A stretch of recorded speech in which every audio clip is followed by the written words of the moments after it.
Capsule très rapide. Quand que les gens disent... Hey, la mouche. Quand que les gens se demandent est-ce que le kombucha ça respire, qu'est-ce que ça veut dire? Présentement, il y a une serviette sur le kombucha.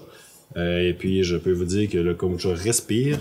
Comme j'aime dire, le kombucha n'a pas de poumon.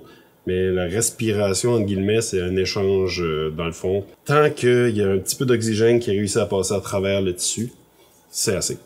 Est-ce qu'on peut mettre un kombucha dans un garde-robe? Oui, il va pas étouffer. Il n'y a pas besoin d'avoir un ventilateur ou un courant d'air ou un accès à de l'air. Puis même que je dirais, si vous pouvez rester dans un garde-robe pendant 1 heure ou 2, sans mourir asphyxié, ben je vois pas pourquoi le kombucha pourrait pas, parce que c'est un peu comme nous autres, il inspire de l'oxygène, puis il va expirer du CO2.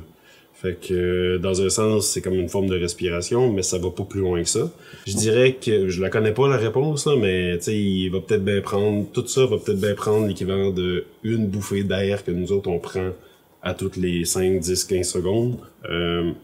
Mais lui dans l'espace d'une semaine. Fait que c'est pas énorme. Je veux dire, ça pourrait être dans une chaudière, puis il y a sûrement assez d'oxygène dans la chaudière pour 1 semaine.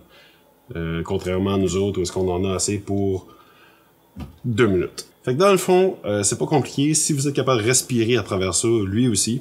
Fait que ne pas mettre de toile de plastique. Des tissus trop épais peuvent être un problème. Si vous avez de la misère à respirer, là, dites-vous que le CO2 qui est là ici pourrait ne pas réellement faire le bon échange avec l'air ambiant, puis s'accumuler. Puis dans ce cas-ci, je dirais que comme j'aurais de la misère à respirer.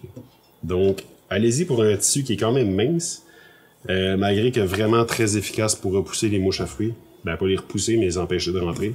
Parce que ça, c'est vraiment l'ennemi numéro 1 du brasseur de kombucha.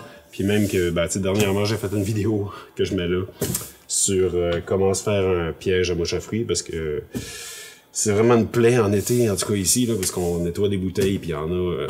on a une source de mouches à fruits qu'il faut toujours éliminer. C'était court, mais je voulais être certain que ça soit clair.